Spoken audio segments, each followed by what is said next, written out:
Profitability ratios का last ratio, profitability ratios का most important ratio, real life में सबसे important ratio, as an investor सबसे important ratio, as an owner सबसे important ratio, return on investment और return on capital employed.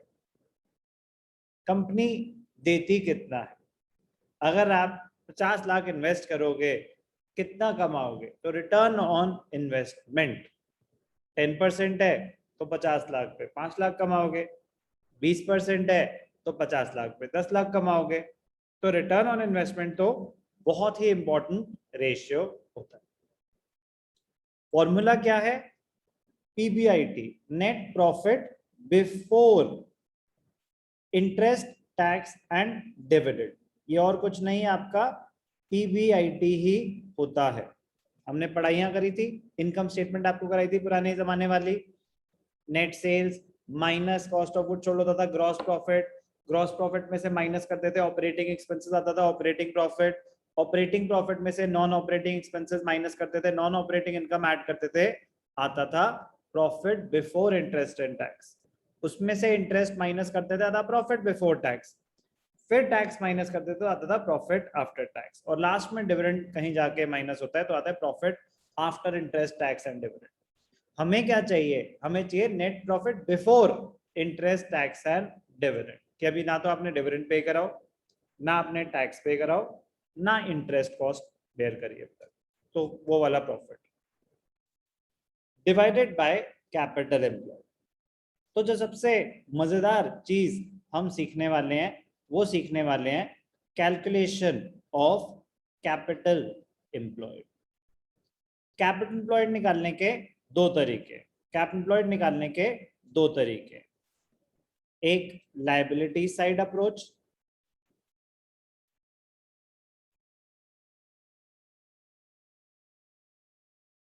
और एक assets side approach. एक liability side approach और एक एसेट साइड अप्रोच। कैपिटल और कैपिटल एम्प्लॉयड दो बहुत अलग चीजें। कैपिटल होता है ओनर्स फंड्स, वो तो होता है शेयर होल्डर्स फंड्स, उसको तो बोलते हैं इक्विटी। कैपिटल एम्प्लॉयड मतलब बिजनेस में कितना पैसा इन्वेस्टेड है, हो सकता है आपका अपना हो सकता है आपने बाहर वालों से ले रखा हो, वो भी कैपिटल एम्प्लॉयड का पार्ट माना जाएगा। ध्यान से देखना, बड़ा ही मजेदार कॉन्सेप्ट है और बहुत सारी चीजों में यूज होगा। यहां इस दिन का इंतजार था कि कैपिटल एम्प्लॉयड हम डिटेल में करें क्योंकि यहाँ पे सबसे इंपॉर्टेंट है, बट ये और कहाँ कहाँ यूज होगा? इंटरेस्ट कवरेज रेशियो में काम आएगा आपके, पीबीआईटी का कॉन्सेप्ट। वर्किंग कैपिटल निकालने के लिए यूज होता है, कभी कभी कैपिटल एम्प्लॉयड गिवन होता है उससे वर्किंग कैपिटल निकालना पड़ता है, तो हमें पीछे कुछ क्वेश्चन छोड़ने पड़े थे।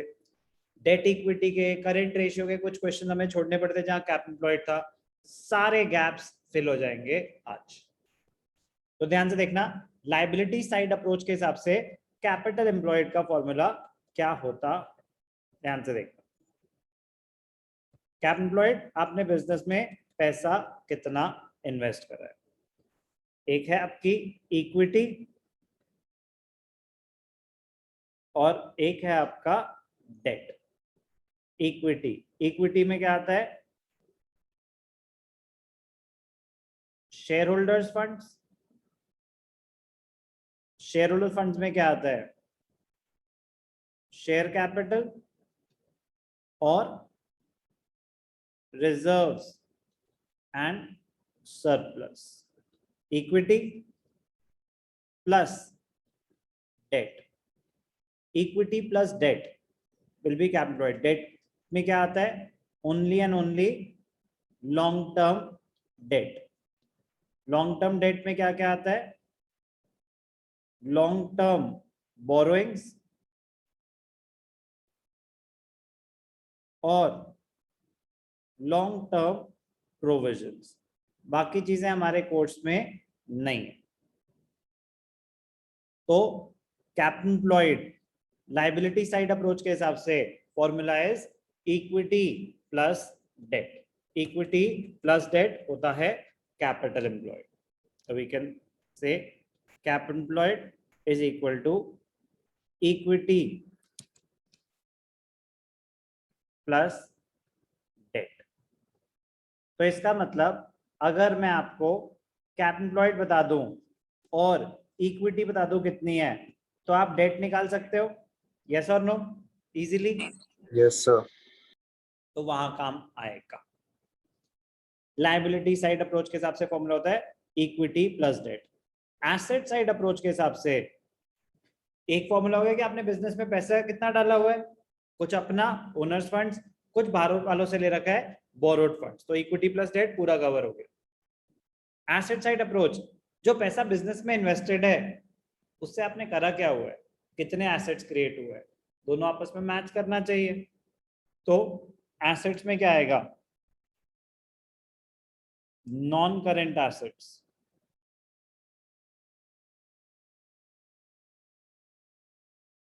एसेट्स में assets, non current assets plus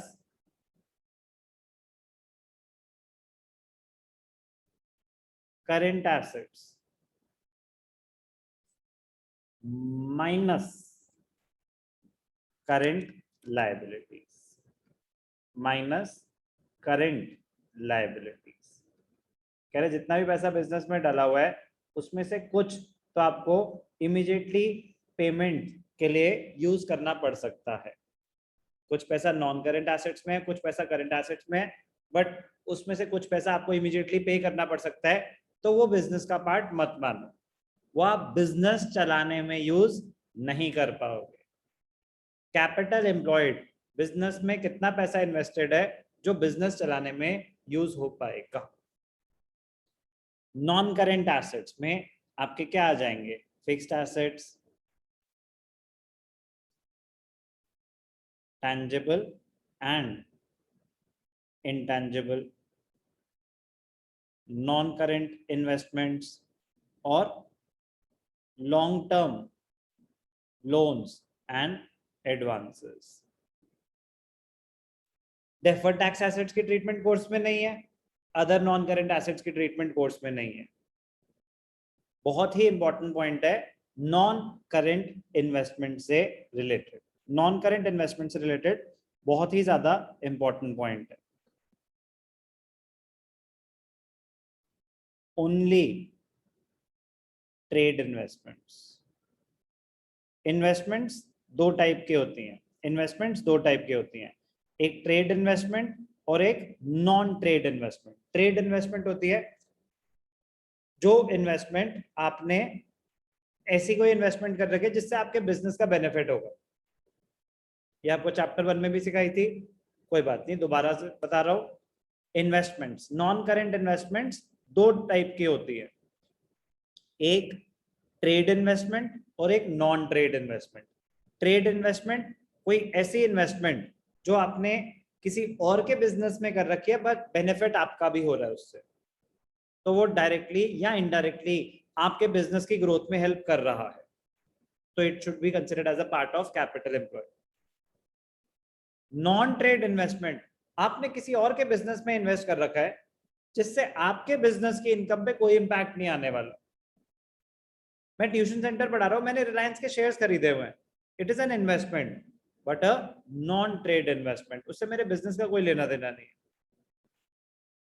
मैंने किसी और कोचिंग सेंटर में इन्वेस्ट किया हुआ है जिससे मुझे भी कोई बेनिफिट हो रहा है, उनके स्टूडेंट्स मेरे पास आ रहे हैं, मेरे स्टूडेंट्स उनके पास आ रहे हैं, जो भी है मुझे डायरेक्टली और इनडायरेक्टली कोई ना कोई बेनिफिट हो रहा है, then it is a trade investment. while calculating capital employed we take into consideration only trade investments, non trade investments are not included। कुछ मेंशन नहीं है सर, सिर्फ लिखा हुआ है non current investments, then they will be assumed to be trade investments. तो जब वो बोलेंगे नॉन ट्रेड है सिर्फ तब उन्हें नॉन ट्रेड मानना, अदरवाइज जो इन्वेस्टमेंट्स हैं वो ट्रेड इन्वेस्टमेंट्स मानी जाएंगी। तो नॉन करेंट एसेट्स में बस आपको ये ध्यान देना था, करेंट एसेट्स जो आपके करेंट एसेट्स हैं सारे के सारे आ जाएंगे, cash and cash equivalents, inventory, सारे करेंट एसेट्स आ जाएंगे माइनस करेंट लायबिलिटीज। बस ध्यान क्या रखना है, do not include non trade investments. अब नॉन ट्रेड इन्वेस्टमेंट्स, ठीक है, चलो यहां लिख देता हूं मैं आपके लिए,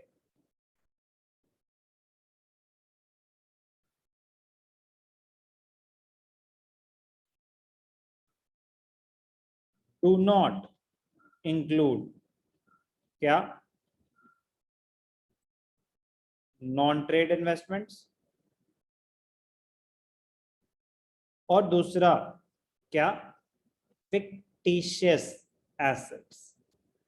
फिक्टिशियस एसेट्स तो आपका क्या होता है, डेफर्ड रेवेन्यू एक्सपेंडिचर, वो तो आपके एसेट्स हैं ही नहीं, वो तो एक्सपेंसेस या लॉसेस होते हैं which have not yet been written off. मत कंसिडर करना अगर बाई चांस, वैसे तो नॉर्मली दे नहीं रखे होते, कंपनीज के केस में वो रिजर्व्स में ही सेट ऑफ कर देते हैं उसी ईयर में, बट मैं कह रहा हूँ ना थियोरेटिकली कुछ भी दे देंगे। Do not consider fictitious assets. Okay, तो फॉर्मूला क्या बना, non current assets plus current assets minus current liabilities, yes और नो, कोई doubt? No sir. No sir. अब सेम चीज को लिखने के देखो कितने अलग अलग तरीके हो सकते हैं। Capital employed is equal to non current assets plus current assets minus current liabilities, और non current assets plus working capital, current assets minus current liabilities is equal to working capital.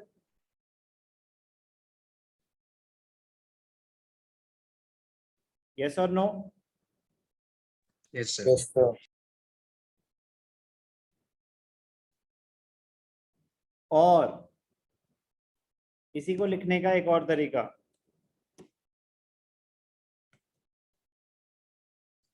Non current assets plus current assets क्या होते हैं, total assets minus current liabilities. एक ही बात है तीनों, yes और नो? Yes sir. तो जिस तरीके से क्वेश्चन दिया जाएगा उस तरीके से आपको आंसर देना पड़ेगा। तो अगर मेरे को कैपिटल एम्प्लॉयड गिवन है, नॉन करेंट एसेट्स गिवन है, तो मैं वर्किंग कैपिटल निकाल सकता हूं,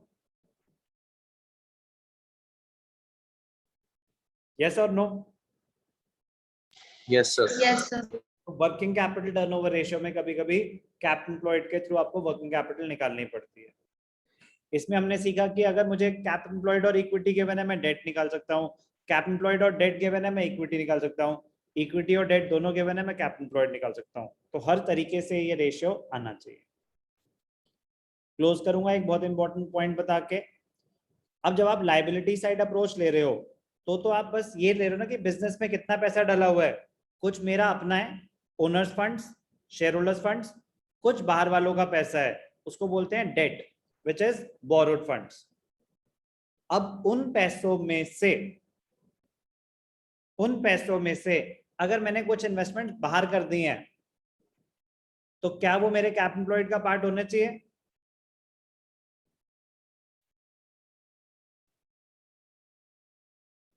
मेरे पास कुछ पैसे पड़े हुए थे, वो मैंने बिजनेस के बाहर इन्वेस्ट कर दिए, तो जब मैं एसेट साइड अप्रोच ले रहा हूं तो कंसिडर ही मत करो उनको। लेकिन जब मैं लाइबिलिटी साइड अप्रोच ले रहा हूं तो ऑटोमेटिकली उन्होंने तो सारे फंड्स ऐड कर दिए। कह रहे कुछ आपने शेयर्स इशू करके पैसा रेज किया था, कुछ आपने बोरोइंग्स हैं, उन पैसों का क्या हो रहा है उसकी तो कोई बात नहीं हुई। मैं कह रहा हूं उनमें से अगर कुछ पैसा मैंने नॉन ट्रेड इन्वेस्टमेंट्स कर दिए हैं तो क्या वो मेरी कैपिटल एम्प्लॉयड का पार्ट होना चाहिए? No sir. नहीं। तो ध्यान रखना, बहुत ही इंपॉर्टेंट है, यही चीजें क्वेश्चन को कॉम्प्लिकेट करेंगी अगर आया तो। If non trade investments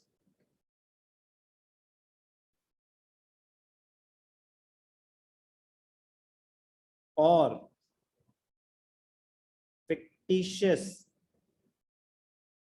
assets exist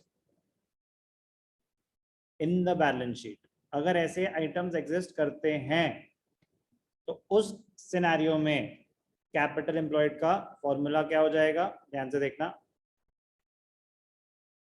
तो capital employed is equal to equity plus debt, ये तो है ही है, minus non trade investments minus fictitious assets.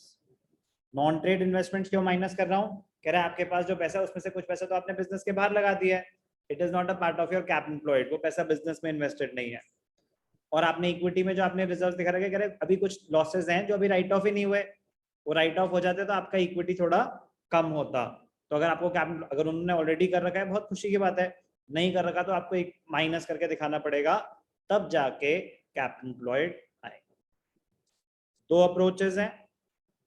Normal scenario में जब नॉन ट्रेड इन्वेस्टमेंट नहीं है, फिक्टिशियस इन्वेस्टमेंट नहीं है, तो बड़ा सिंपल सा फॉर्मूला है इक्विटी प्लस डेट, और 99% चांसेस होंगे यही हो जाएगा, equity plus date.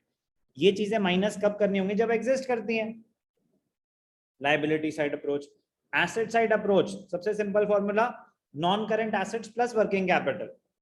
Non current assets में काफी बार सिर्फ और सिर्फ फिक्स्ड एसेट्स ही दे रखे होंगे, तो fixed assets plus working capital एक ही बात हो जाएगी। नॉन करेंट एसेट्स में क्या क्या आया, नॉन करेंट एसेट्स में आपके फिक्स्ड एसेट्स भी आए, नॉन करेंट इन्वेस्टमेंट्स भी आई, long term loans and advances भी नहीं, वो भी आए।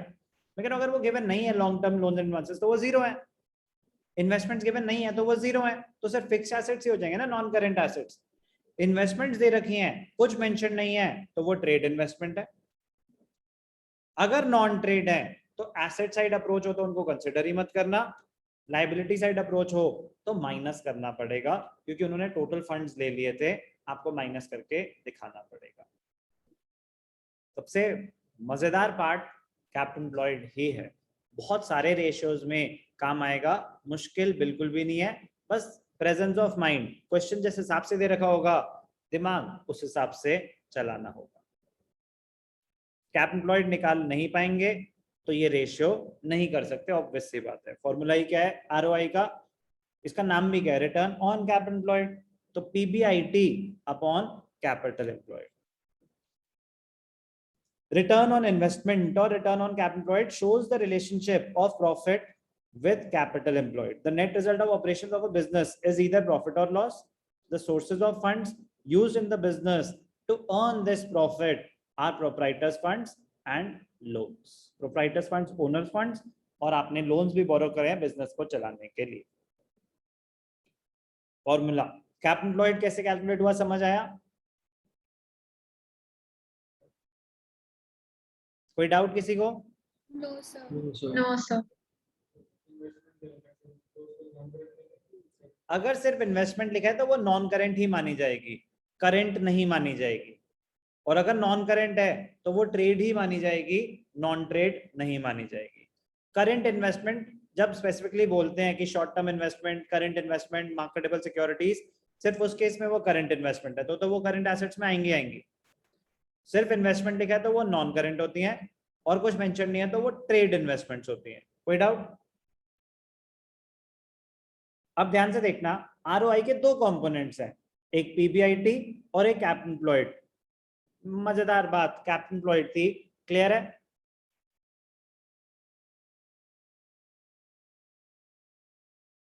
ठीक है, चलो दूसरा पार्ट क्या है, पीबीआईटी। ध्यान से देखना, उसको भी डिस्कस कर लेता हूं, छोटा सा पार्ट है, ऑल्दो वो स्टेटमेंट ऑफ प्रॉफिट लॉस में हम कर चुके हैं। दूसरा पार्ट क्या है, PBIT, net profit before interest, tax and dividend. अब अगर हमें प्रॉफिट आफ्टर टैक्स दे रखा है, स्टेटमेंट ऑफ प्रॉफिट लॉस में लास्ट चीज क्या होती है, प्रॉफिट आफ्टर टैक्स, तो उससे उसके बाद तो कुछ नहीं होता। अगर प्रॉफिट आफ्टर टैक्स है तो क्या करूंगा मैं, ध्यान से देखना कहानी कैसे होती है। चलो लंबी कहानी सुनोगे या छोटी कहानी सुनोगे, जल्दी बताओ।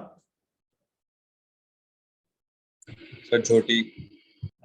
काम चोर टाइप के लोग, चलो छोटे में समझाता हूँ लंबी कहानी। ध्यान से देखना, RFO नेट सेल्स होता था, नेट सेल्स में से माइनस होता था कॉस्ट ऑफ गुड सोल्ड, तो क्या आता था, ग्रॉस प्रॉफिट। ग्रॉस प्रॉफिट में से माइनस होता था ऑपरेटिंग एक्सपेंसेस, तो आता था ऑपरेटिंग प्रॉफिट।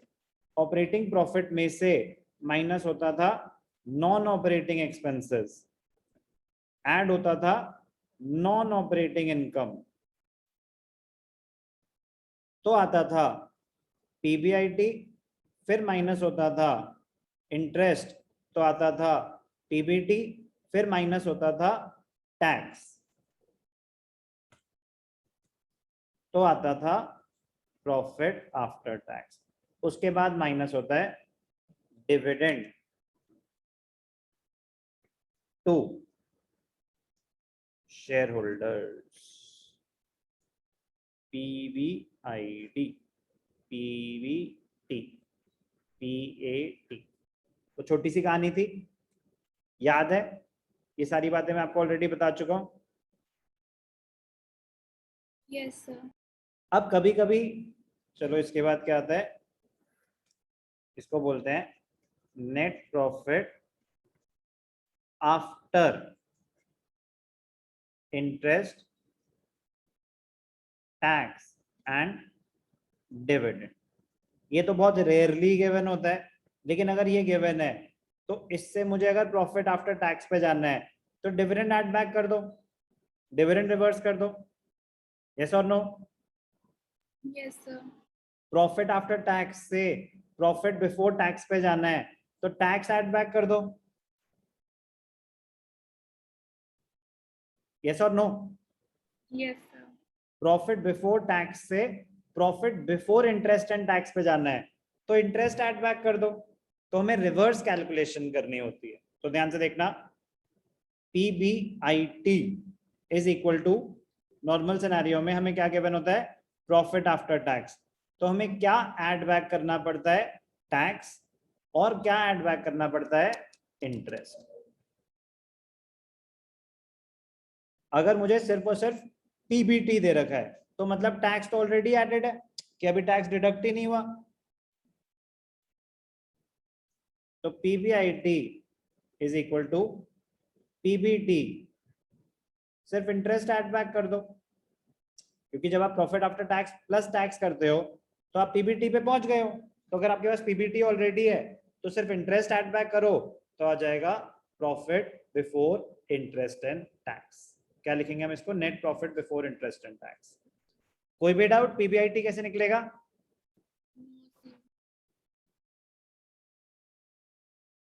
बोलो। No sir. ठीक, तो कैप एम्प्लॉयड और पीबीआईटी दोनों ही मजेदार चीजें हैं। सुन लेते हैं थोड़ी बातें उनकी और। कैप एम्प्लॉयड, ये मैं जो आपको ऑलरेडी बता चुका हूँ उसी का ही रिवीजन है। कह रहे हैं या तो हम फॉलो करेंगे लाइबिलिटी साइड अप्रोच या हम फॉलो करेंगे एसेट साइड अप्रोच। अगर लाइबिलिटी साइड अप्रोच फॉलो कर रहे हो तो क्या होता है, शेयर होल्डर्स फंड्स, जिसको हम प्यार से क्या बोलते हैं, इक्विटी, और नॉन करेंट लाइबिलिटीज, जिसको हम प्यार से क्या बोलते हैं, डेट। तो लाइबिलिटी साइड अप्रोच में क्या हो गया, इक्विटी प्लस डेट।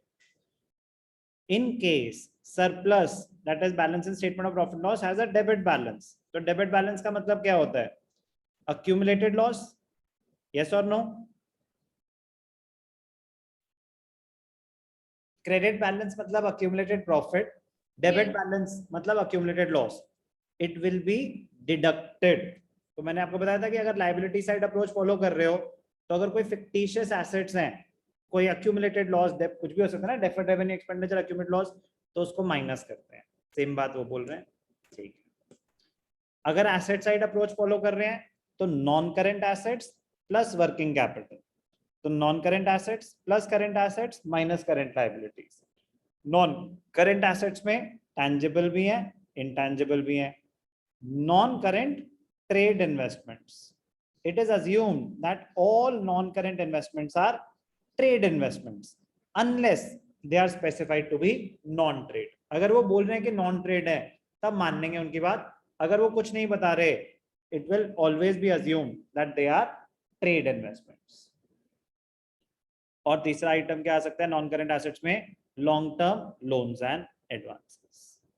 तो वो तो खैर उसी की रेपिटेशन थी, इससे ज्यादा इलैबोरेटेड मैंने आपको बता दिया है कि किन किन चीजों का हमें ध्यान रखना है, तो please just be careful. Since non-operating assets are excluded while determining cap employed, income अच्छा बड़ा इंपॉर्टेंट पॉइंट है। कह रहे हैं अब आपने जब आप कैप एम्प्लॉयड कैलकुलेट कर रहे हो तो नॉन ट्रेड इन्वेस्टमेंट नहीं ले रहे, यस और नो?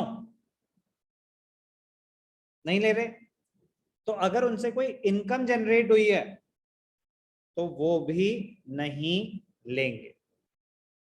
आपने नॉन ट्रेड इन्वेस्टमेंट कंसिडर नहीं करे तो, लेकिन अगर आपका जो ओवरऑल प्रॉफिट आया है उसकी अदर इनकम में कोई ऐसी इनकम भी थी कि dividend on those non trade investments, कह रहा है फिर उस इनकम को भी माइनस कर देना अगर ऐसी कोई इनकम है तो। समझ आया पॉइंट सुशील? क्लियर? इंपॉर्टेंट है। Income from non trade investments will also be excluded from profit. Objective and significance. Return on capital employed or return on investment, it assesses the overall performance, profitability of the enterprise. It measures how efficiently the resources of the business are used. Return on capital employed is a fair measure of profitability of any concern, with the result that performance of different industries may be compared. मुझे decide करना है किस business में invest करूं, तो ये बहुत ही बड़ा काम का रेशियो है। An enterprise should have a satisfactory ratio. वाह भैया वाह, क्या बात बताइए आप। To assess whether the ratio is satisfactory or not, it should be compared with its own ratios of the past year. पिछले साल से कंपेयर कर लो ROI बढ़ा कि नहीं बढ़ा, और with the ratios of other enterprises in the same industry. Industry के साथ कंपेयर करो आप बाकियों के हिसाब से कैसा परफॉर्म कर रहे। One of the most important ratio is return on capital employed. Ratio तो बहुत ही शरीफ सा था, परसेंटेज है, तो profit, net profit before interest and tax divided by capital employed into 100। नाम ही है रिटर्न ऑन कैपिटल। रिटर्न आपने कितने कमाए, net profit before interest and tax on capital employed divided by capital employed into 100 because it is expressed as a percentage. कहानी तो सारी capital employed निकालने की थी, कहानी तो सारी PBIT निकालने की थी, right? Net profit before interest and tax. PBIT आपके अंडरस्टैंडिंग के लिए बताया था। चलो एक क्वेश्चन करके दिखाता हूं मैं आपको कि एप्लीकेशन मुश्किल नहीं है, अंडरस्टैंडिंग बस थोड़ा सा डिटेल होनी जरूरी थी। ध्यान से देखना। Example 1 on ROI। क्या फॉर्मूला है ROI का? Net profit before, net profit before interest, tax and dividend. लिखना पूरा यार, उनको अच्छा लगता है ऐसी बातें। कहाँ लिखें सर, पेपर तो कंप्यूटर पे होगा बेटा, कभी तो लिखने का टाइम आएगा। Capital employed, okay. अब एक एक करके दोनों चीजें कैलकुलेट करेंगे। Net profit before interest, tax and dividend is equal to, हमें क्या गिवन है, profit after interest and tax. तो इसको मैं बोल सकता हूं profit after tax. Profit after tax तो इंटरेस्ट तो पहले ही माइनस हो गया था, पीबीआईटी में से इंटरेस्ट माइनस होता है प्रॉफिट बिफोर टैक्स। वो तो नहीं बोल रहा प्रॉफिट बिफोर इंटरेस्ट या before tax but after interest, no, profit before tax implied होता है कि इंटरेस्ट माइनस हो गए, फिर टैक्स माइनस करते तो profit after tax. Profit after tax में इंप्लाइड है कि आफ्टर इंटरेस्ट एंड टैक्स।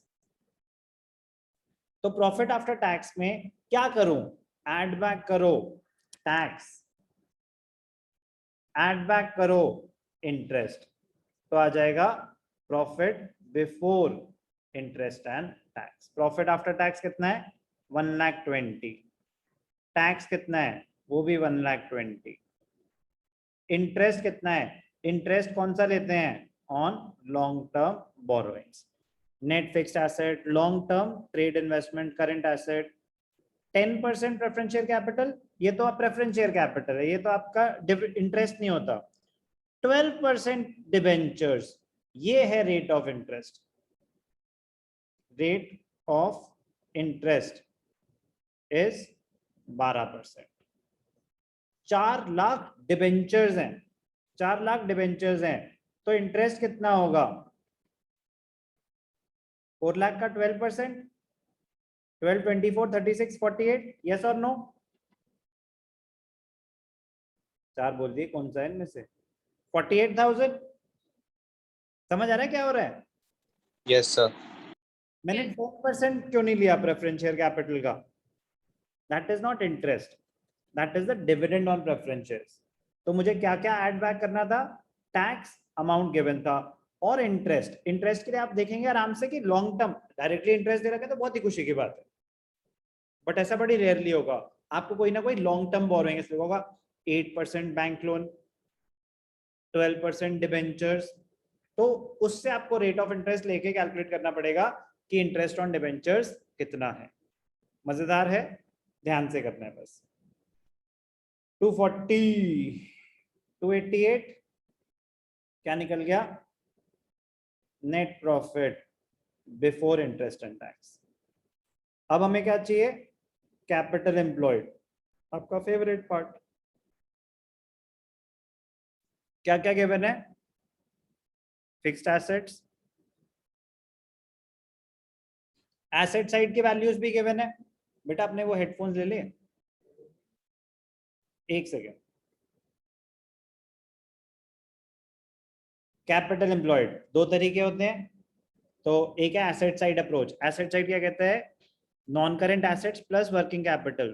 तो करेंट एसेट्स भी है, करेंट लायबिलिटीज भी है, फिक्स्ड एसेट भी है, लॉन्ग टर्म इन्वेस्टमेंट्स भी है। मुबारक हो। तो एसेट साइड अप्रोच क्या कहती है? Non current assets plus working capital. Non current assets कितने हैं? 5,50,000।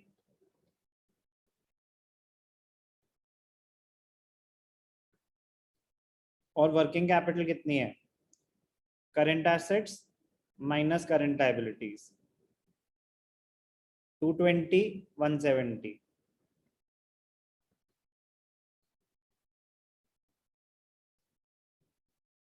$5,50,000 प्लस 50,000, तो कैपिटल एम्प्लॉयड कितनी आई? 6 लाख। कोई डाउट? कोई भी doubt? No, sir. No, sir. और दूसरा अप्रोच क्या होता है? आपकी रेफरेंस के लिए कि दोनों से आंसर अलग नहीं आ सकता। इस क्वेश्चन में तो दोनों अब इतनी वैल्यूज दे रखी थी, कभी कभी आपको एक के हिसाब से वैल्यू दे रखी होगी, तो ये और है, दोनों करने की जरूरत नहीं है। किसी भी एक मेथड से आप जो आपको वैल्यूज दे रखी हैं यूज कर सकते हो। लायबिलिटी साइड अप्रोच क्या कहती है? फॉर्मूला क्या है? Equity plus debt. जैसा और no? Yes, Yes, sir. sir. Equity में क्या है? Share capital, preference, equity plus preference plus reserves and surplus.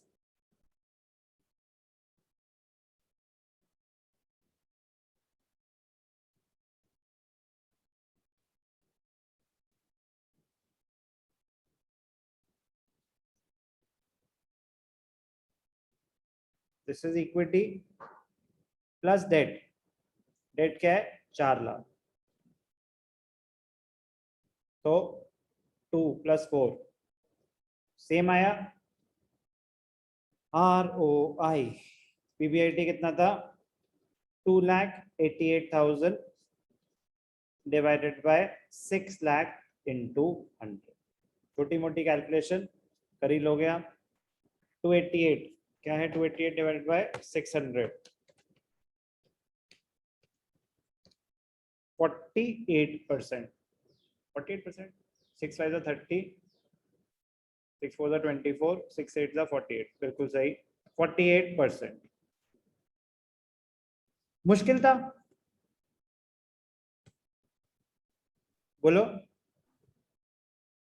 No, sir. दिमाग लगाने वाला था?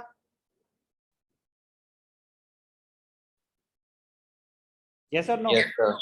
दिमाग Yes, sir. लगेगा, उसमें तो कोई डाउट ही नहीं है, बट आराम से क्वेश्चन की इंफॉर्मेशन को रीड करो, एक भी इंफॉर्मेशन मिस हुई, गलत हो गया, जीरो, आंसर गलत आएगा। और अब तो आपके लिए और बड़ा क्रूशियल है, वहां पे चॉइस होगी कौन सा चूज करे। हमारा तो चारों में से कोई नहीं है, तो एक भी वैल्यू इधर उधर हुई तो पांचवा ऑप्शन ही होगा आपका आंसर। तो बी केयरफुल, मुश्किल नहीं है, उनके पास ज्यादा वेरिएशन नहीं है, बट फॉर्मूला अपने आप में ही काफी दिमाग लगाने वाला है, टेक्निकल है। कैपिटल एम्प्लॉयड के दो बड़े मजेदार क्वेश्चंस हैं, एक मैंने आपको करके दिखा दिया, दूसरा साइज में बड़ा छोटा है बट है बहुत ही मजेदार, ध्यान से देखना, very very important. Lakshmi bomb है ये, छोटा सा होता है लेकिन गोले जैसा ही आवाज निकालता है, ध्यान से देखना। With the help of following information calculate ROI। उस जमाने की बात है जब बोर्ड एग्जाम हुआ करते थे, कंपार्टमेंट भी होते, फेल भी होते थे लोग, ध्यान से देखना। Net profit after interest and taxes 6 lakh, 10% debentures is 10 lakh, debentures की वैल्यू 10 लाख है, 10% 1 लाख हो गया, टैक्स इज 40%। लो जी, कैपिटल एम्प्लॉयड इज 80 लाख। मतलब भैया कैसी बातें कर रहे हो, इतना बड़ा क्वेश्चन करने के बाद ये इसका कितना परसेंट है? 10%। दिमाग लगाने के हिसाब से कैप एम्प्लॉयड गिवन है, 50% काम हो गया, PAT गिवन है, तो चलो नेट प्रॉफिट ROI क्या होता है? नेट प्रॉफिट बिफोर, ज्यादा तो नहीं लग गई, interest tax and dividend divided by capital employed. Cap employed दोनों ने दे दिया, अब मुझे चाहिए net profit before interest and tax, तो वो क्या होगा? Profit after tax plus tax plus interest. Profit after tax क्या है? 6 लाख प्लस टैक्स। मतलब क्या ये मुश्किल है? No, कितना sir. हो जाएगा? खत्म, टैक्स ऐड करा, इंटरेस्ट ऐड करा, कैसी कैसी बातें करते हो सर, ये तो इतना टुच्चा सा क्वेश्चन है। कितना टैक्स हो जाएगा राघव? टैक्स रेट इज 40%, जल्दी बोलो। 40% कितना टैक्स हो जाएगा करण? 2,40,000. 2,40,000। इसमें किसी कोई डाउट? रुशील 240 लॉक किया जाए? अरे 40%, 240 होगा ना? Yes, sir. Yes, sir. Kashika, Yes, sir. Rama, No, sir. No? Sir net profit after interest and tax दे रखा है, तो इसमें net profit before interest and tax को x ले लेंगे और फिर x माइनस, एक सेकेंड, ध्यान से देखना, गुड पॉइंट पकड़ लिया आपने, ध्यान से देखना, रुशील नहीं पकड़ पाया। फॉर्मूला क्या होता है? PBT minus tax is PAT, yes और नो?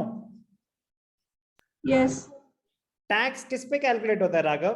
PAT पे या PBT पे? Sir, PBT. आपने तो PAT पे मुझे बताया 40% की 2,40,000 है, ये तो प्रॉफिट आफ्टर टैक्स है ना 6 लाख। तो Yes, sir. तो टैक्स कटने के बाद जो अमाउंट आता है उस पे टैक्स निकलता है या PBT पे? Sir, PBT पे. Tax is always calculated on PBT। मतलब आप फुल स्पीड में गलत आंसर की तरफ भाग रहे होते हो और हा अच्छा हुआ हमने इतने बड़े बड़े फॉर्मूले करे और ये आ गया, बड़ा बुरा कटता है। Tax is always calculated on PBT, PBT गिवन नहीं है। लेट पीबीटी बी एक्स, तो टैक्स क्या है 40%, which is equal to 0.4x, yes और नो? Yes, sir. तो पीएटी क्या हो जाएगा x minus 0.4x, which is equal to 0.6x, Yes, sir. और पीएटी क्या बनता 0.6x इज 6 लाख, तो x कैलकुलेट करेंगे तो क्या आ जाएगा 10 लाख। अब वेरीफाई कर लो 10 लाख का 40% कितना होता है 4 लाख, 4 lakh. तो 10 लाख अगर पीबीटी होता और 4 लाख उस पे टैक्स होता तो प्रॉफिट आफ्टर टैक्स क्या आता 6 लाख। Yes, sir. तो आप अगर 240 ले लेते तो क्या वो तो 840 हो जाता, फिर 840 का क्या 40% 240 होता है नहीं, तो आपकी वैल्यू मैच नहीं था ना लक्ष्मी बाबू। ध्यान से देखना, वैल्यूज पुट कर लेते हैं। हाँ बेटा तेरा नंबर भी आएगा, रुक जा। क्या है ROI, तो PAT 6 लाख प्लस टैक्स कितना निकाला हमने, तो tax is equal to 4 lakh, इसका 40% 4 lakh. Interest is 10% of 10 lakh 1 lakh. कोई भी doubt? No, sir.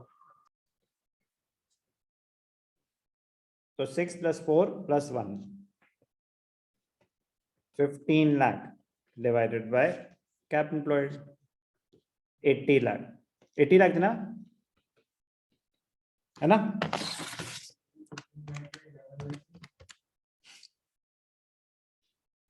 Sir, 11 lakh ही है. सॉरी पता नहीं मैंने 15 क्यों ले लिया। 6 + 4 + 1 इज 11, गलती से मैंने 15 ले लिया, वो बीच में रुशील लिख गया था मुझे।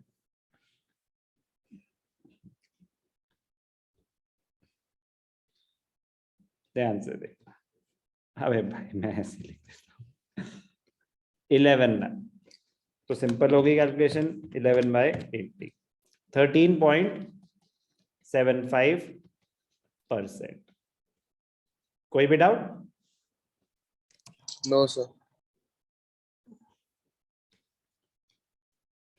तो बेटा बहुत ही मजेदार, बहुत ही इंपॉर्टेंट, बहुत ही इंटरेस्टिंग है रिटर्न ऑन इन्वेस्टमेंट और रिटर्न ऑन कैपिटल।